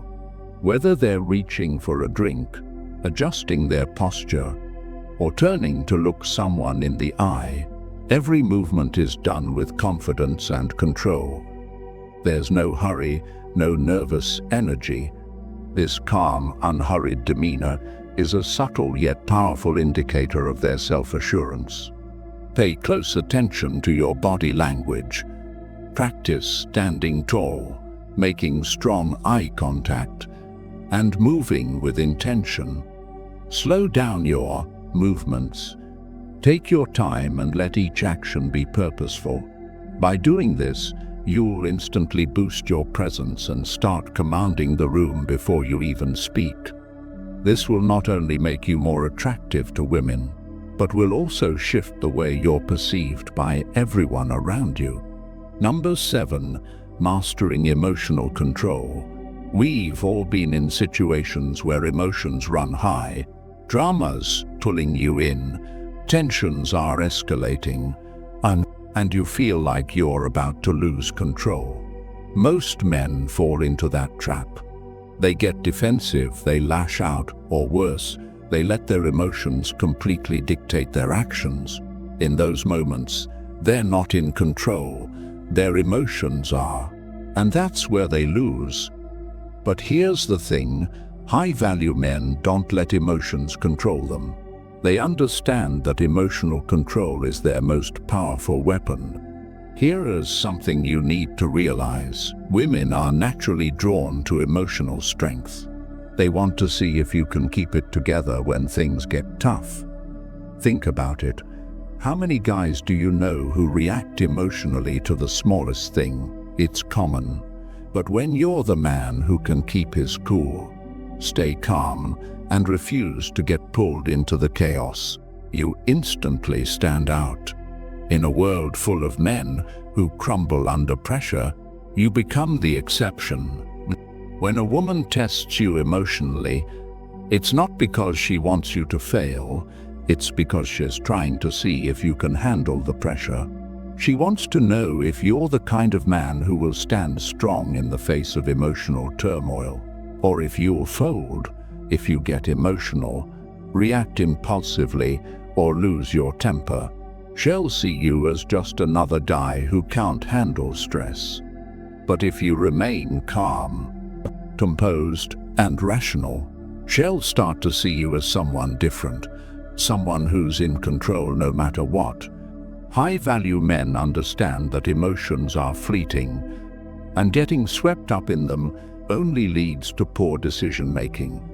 The ability to detach from emotional chaos and remain logical is one of the most attractive qualities you can have. Imagine being in the middle of a heated argument, and instead of raising your voice or getting defensive, you pause, think, and respond calmly. That shows strength, real strength, and it's rare. Here is the harsh truth.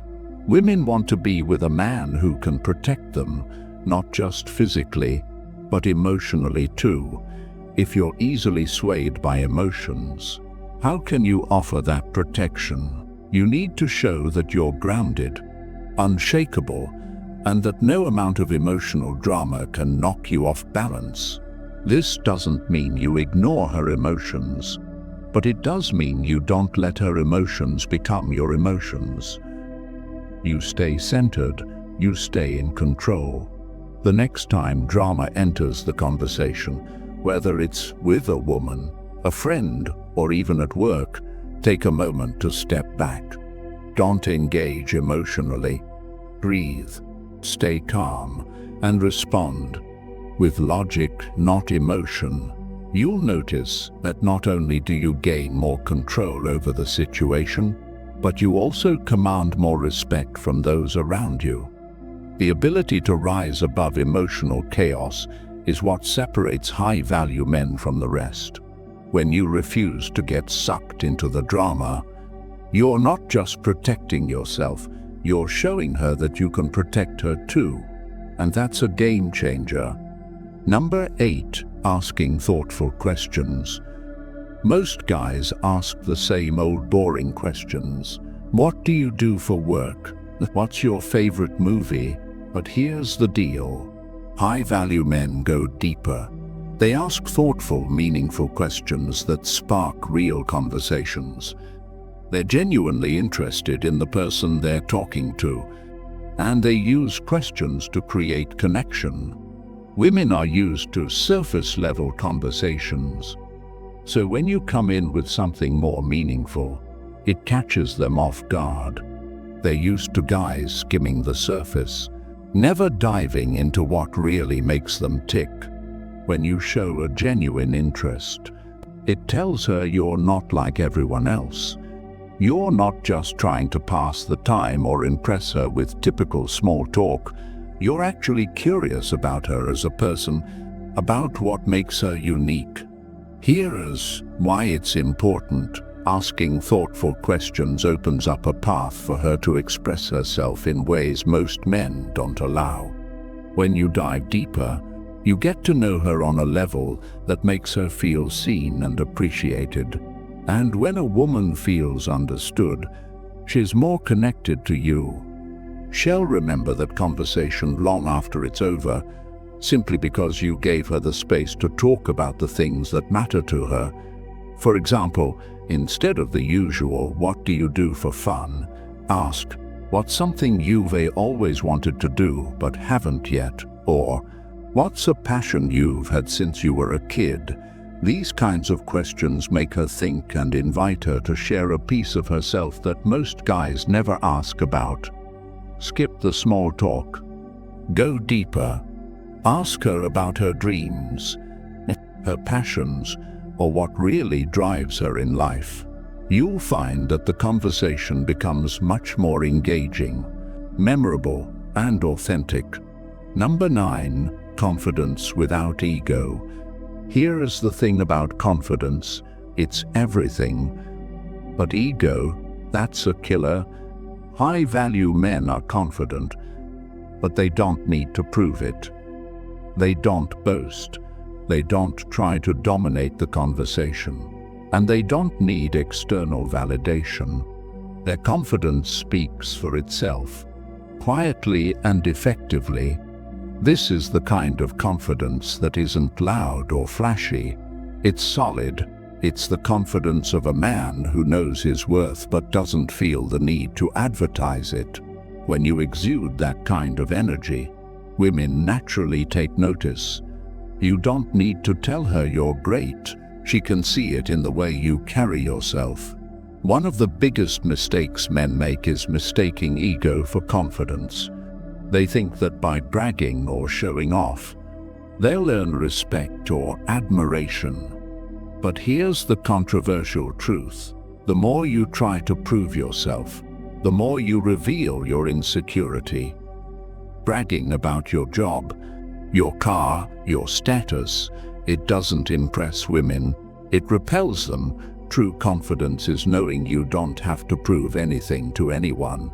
You walk into the room already knowing your value, and that quiet assurance is far more attractive than any boastful words could ever be.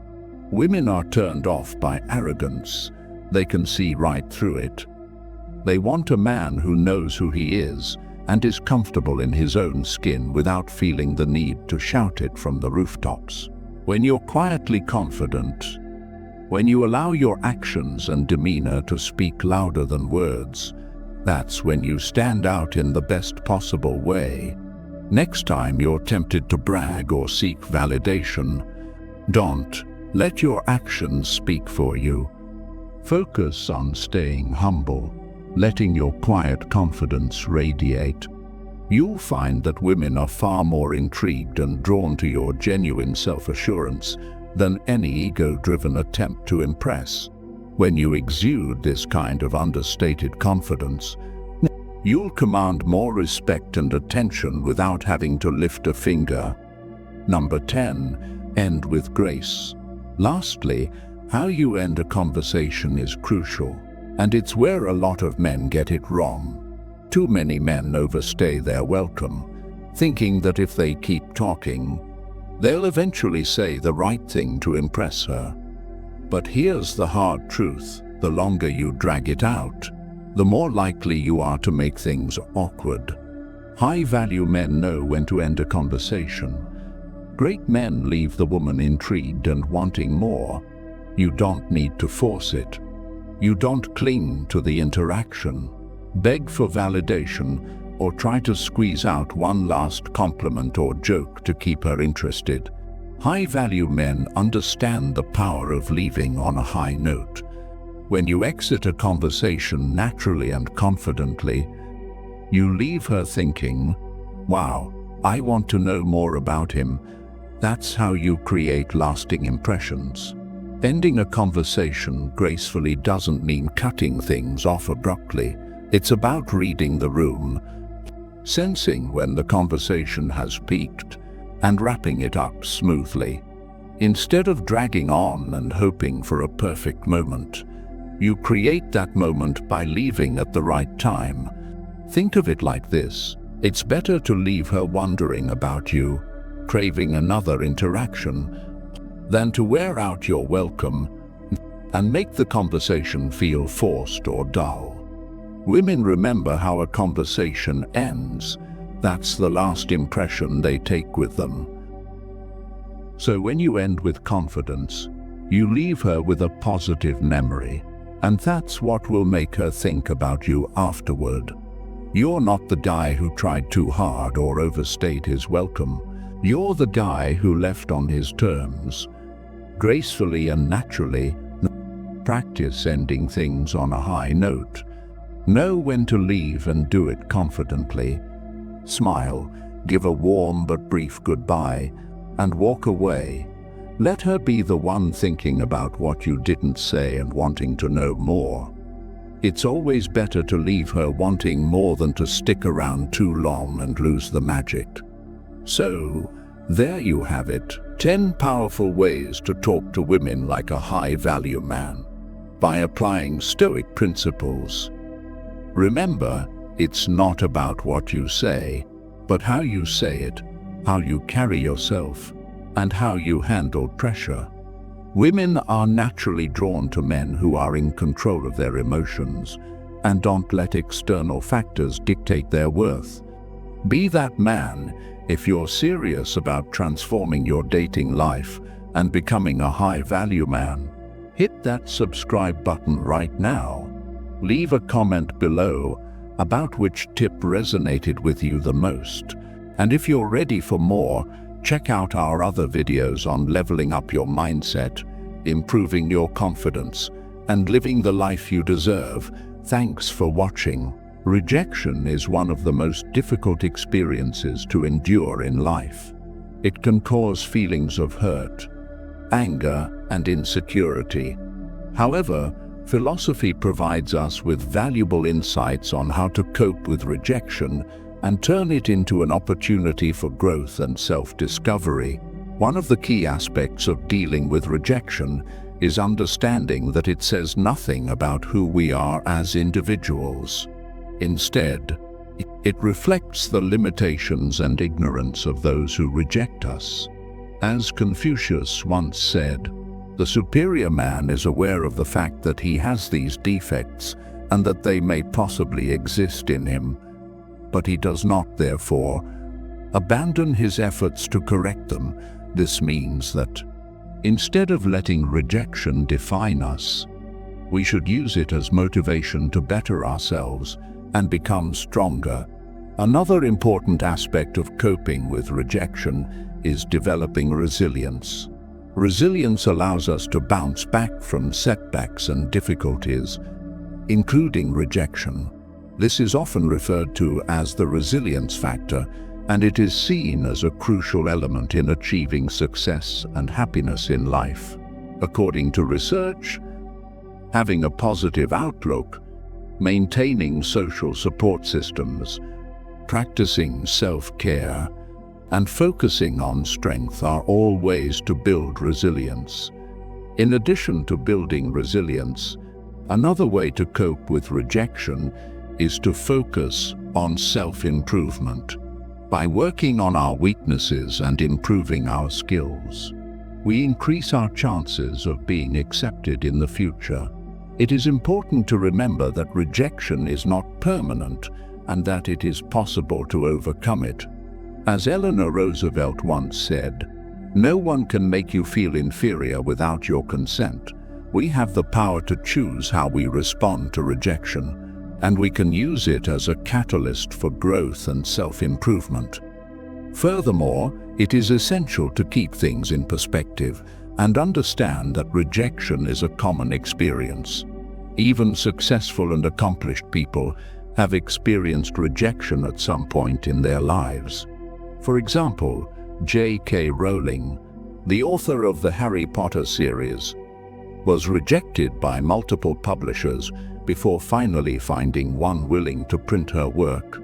Similarly, the famous musician Bob Dylan was initially rejected by record labels before eventually becoming a legend in the music industry. These examples show that even the most successful people have faced rejection, yet they were able to overcome it and achieve their goals. Moreover, it is important to practice gratitude and focus on the positive aspects of our lives. When we concentrate on what we are thankful for, it becomes easier to overcome negative emotions such as sadness and anger. Gratitude has been shown to improve mental health, relationships, and overall well-being. Therefore, when facing rejection, taking a moment to reflect on the good things in our lives can help us find balance and peace. It's essential to recognize that the fear of rejection can often hold us back from taking risks and pursuing our dreams. This fear of being rejected, whether it's in our personal relationships, career aspirations, or creative endeavors, can keep us trapped in a cycle of self-doubt and hesitancy. However, as the historic philosophers remind us, we should not let the fear of rejection dictate our actions. Seneca, a prominent Stoic thinker, once said, "We are more often frightened than hurt, and we suffer more from imagination than from reality." This wisdom encourages us to confront our fears head-on and realize that the anticipation of rejection can be far more paralyzing than the actual experience itself. By acknowledging our fear and stepping into discomfort, we open doors to personal growth and newfound courage. Seeking support and connection during times of rejection can be immensely beneficial. The Stoics emphasize the importance of community and relationships in navigating life's challenges. Just as Epictetus reminds us that wealth consists not in having great possessions, but in having few wants, he also implies that true riches lie in cultivating meaningful connections. During moments of rejection, turning to friends, family, or support groups can provide solace, perspective, and encouragement. Sharing our experiences with others reminds us that we are not alone in facing rejection, and that the support of a compassionate community can ease our burdens. Furthermore, it's worth considering that the path to success is often paved with rejection. Many of history's greatest accomplishments emerged from a landscape of setbacks and no's. The rejection paradox is a testament to this phenomenon. Those who embrace rejection as a stepping stone rather than an endpoint often find themselves on the road to success. Each rejection can be reframed as a stepping stone toward refinement, growth, and eventual achievement. As Thomas Edison famously said, "I have not failed. I've just found 10,000 ways that won't work." This perspective underscores the idea that each rejection is an opportunity to learn, adapt, and evolve, ultimately leading to a more refined and impactful result. The journey through rejection is an intrinsic part of the human experience. Philosophy, both ancient and contemporary, provides us with a wealth of insights to navigate this challenging terrain. By understanding that rejection is not a verdict on our worth, but rather a reflection of external perceptions, by fostering resilience, seeking self-improvement, embracing vulnerability, and reframing rejection as a stepping stone, we can turn adversity into opportunity. As we delve into the teachings of wise philosophers and embrace the stories of those who've triumphed over rejection, we realize that our response to rejection shapes our narrative and defines our path forward. The lessons garnered from philosophy offer us not only a roadmap to coping with rejection, but a gateway to personal transformation and a life enriched by resilience, courage, and growth. In this journey, let us embrace rejection not as a setback, but as a catalyst for building an unshakable foundation of self-discovery, authenticity, and enduring strength. Brené Brown, a renowned researcher and author in the fields of vulnerability, empathy, and courage, talks about rejection in her works. She addresses how rejection is a universal and often painful experience, but she also explores how we can learn to deal with it in healthy ways. Brown emphasizes that rejection does not define our personal worth, and that it's important to separate rejection from who we are as individuals. She suggests that vulnerability plays a crucial role in how we handle rejection. By allowing ourselves to be authentic and open about our feelings, we are better prepared to face rejection in a more resilient manner. Brown also stresses the importance of cultivating empathy, both for ourselves and for others, when it comes to rejection. This involves understanding that everyone experiences rejection at some point, and that we can offer support to each other during these tough times. Furthermore, Brené Brown also explores how courage is intricately linked to overcoming rejection. She encourages people to take risks and confront the fear of rejection, as it can lead to opportunities for growth and fulfillment.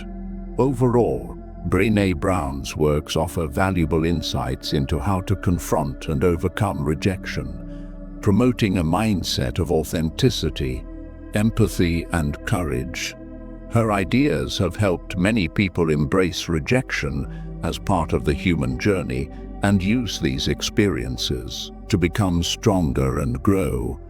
In conclusion, rejection is a challenging experience, but philosophy provides us with valuable insights on how to cope with it and turn it into an opportunity for growth and self-discovery. By understanding that rejection says nothing about who we are, by developing resilience, focusing on self-improvement, keeping things in perspective, and practicing gratitude, we can overcome rejection and embark on a journey of transformation and learning. Join us on this voyage of self-discovery and inner growth as we explore how philosophy can illuminate our path to a more fulfilling and meaningful life. Thanks for watching. Don't forget to like the video and subscribe to the channel if this content was rewarding for your life. I'll leave 2 videos here that you might be interested in watching too. See you soon.